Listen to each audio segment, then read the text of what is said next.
ओम श्री परमात्मने नमः। ओम नमो भगवते वासुदेवाय। ओम नमः शिवाय।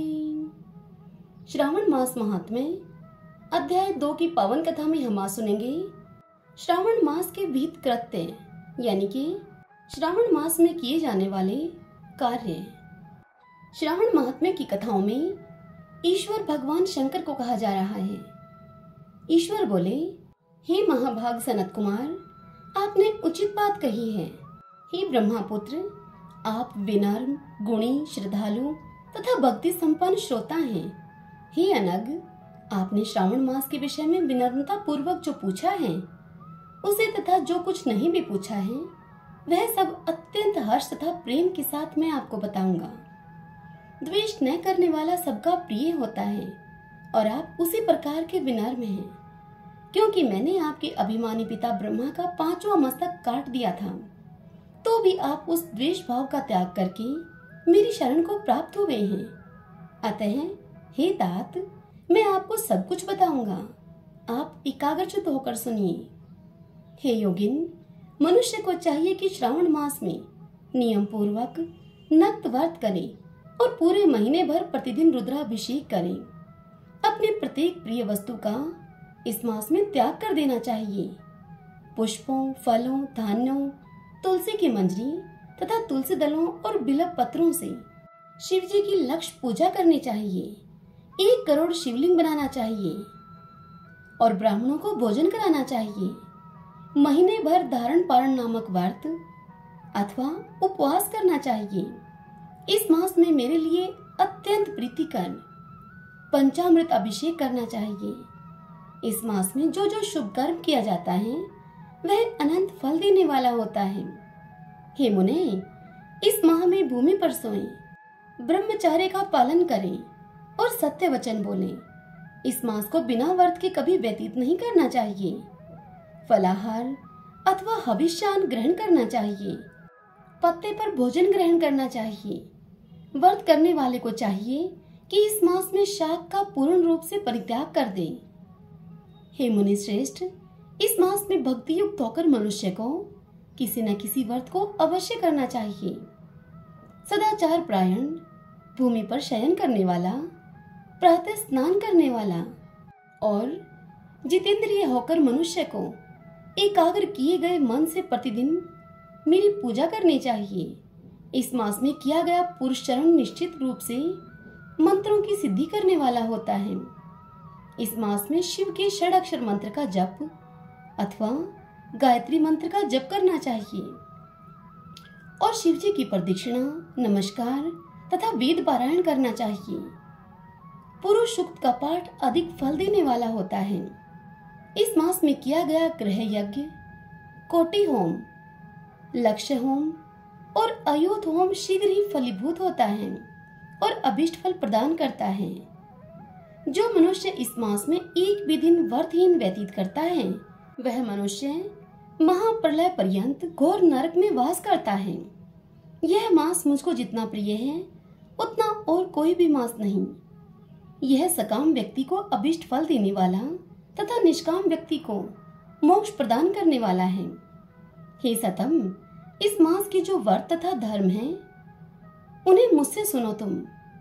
रविवार को सूर्य व्रत तथा सोमवार को मेरी पूजा और नक्त भोजन करना चाहिए। श्रावण के प्रथम सोमवार से आरंभ करके 3.5 महीने तक रोटक नामक व्रत किया जाता है। वह व्रत सभी मनोवांछित फलों को प्रदान करने वाला है। मंगलवार को मंगल गौरी का व्रत, बुध बृहस्पति के दिन बुध और बृहस्पति का व्रत, शुक्रवार को जीवंती का व्रत और शनिवार को हनुमान तथा नरसिंह का व्रत करना बताया गया है। हे मुने, अब तिथियों में किए जाने वाले व्रतों का श्रवण करो तुम। श्रावण की शुक्ल पक्ष की द्वितीया तिथि को औदुंबर नामक व्रत होता है। श्रावण के शुक्ल पक्ष की तृतीया तिथि को गौरी व्रत होता है। इसी प्रकार शुक्ल पक्ष की चतुर्थी तिथि को दुर्वा गणपति नामक व्रत किया जाता है। हे मुने, उस चतुर्थी का दूसरा नाम विनायक चतुर्थी भी है। शुक्ल पक्ष में पंचमी तिथि नागों के पूजन के लिए प्रशस्त होती है। हे मुनि श्रेष्ठ, इस पंचमी को रौरव कल्प आदि नाम से जानिए। षष्ठी तिथि को सुपौदन व्रत और सप्तमी तिथि को शीतला व्रत होता है। अष्टमी अथवा चतुर्दशी तिथि को देवी का पवित्रारोपण व्रत होता है। इस माह के शुक्ल और कृष्ण पक्ष की दोनों नवमी तिथियों को नक्त व्रत करना बताया गया है। शुक्ल पक्ष की दशमी तिथि को आशा नामक व्रत होता है। इस मास में दोनों पक्षों में दोनों एकादशी तिथियों में इस व्रत की कुछ और विशेषता मानी गई है। श्रावण मास के शुक्ल पक्ष की द्वादशी तिथि को श्री विष्णु का पवित्रारोपण व्रत बताया गया है। इस द्वादशी तिथि में भगवान श्रीधर की पूजा करके मनुष्य परम गति को प्राप्त होता है। उत्सर्जन, उपाकर्म, सभादीप, सभा में उपाकर्म, इसके बाद रक्षाबंधन, पुनः श्रवणाकर्म, सर्पबलि और हयग्रीव का अवतार, ये 7 कर्म पूर्णमासी तिथि को करने हेतु बताए गए हैं। श्रावण मास के कृष्ण पक्ष में चतुर्थी तिथि को संकष्टी चतुर्थी व्रत कहा गया है और श्रावण मास के कृष्ण पक्ष की पंचमी तिथि के दिन मानव कल्पादि नामक व्रत को जानना चाहिए। हे द्विजोतम, कृष्ण पक्ष की अष्टमी तिथि को श्री कृष्ण का पूर्ण अवतार हुआ। इसी दिन उनका अवतार हुआ, अतः महान उत्सव के साथ इस दिन व्रत करना चाहिए। हे मुनिश्रेष्ठ, इस अष्टमी को मनव आदि तिथि जानना चाहिए। श्रावण मास की अमावस्या तिथि को पिठोरा व्रत कहा जाता है। इस तिथि में कुशों का ग्रहण और वृषभों का पूजन किया जाता है। इस मास में शुक्ल पक्ष की प्रतिपदा तिथि से लेकर सब तिथियों के पृथक पृथक देवता हैं। प्रतिपदा तिथि के देवता अग्नि, द्वितीय तिथि के ब्रह्मा, तृतीया की गौरी और चतुर्थी के देवता गणपति हैं। पंचमी के देवता नाग हैं। षष्ठी के देवता कार्तिकेय हैं। सप्तमी के देवता सूर्य और अष्टमी तिथि के देवता शिव हैं। नौमी तिथि की देवी दुर्गा हैं।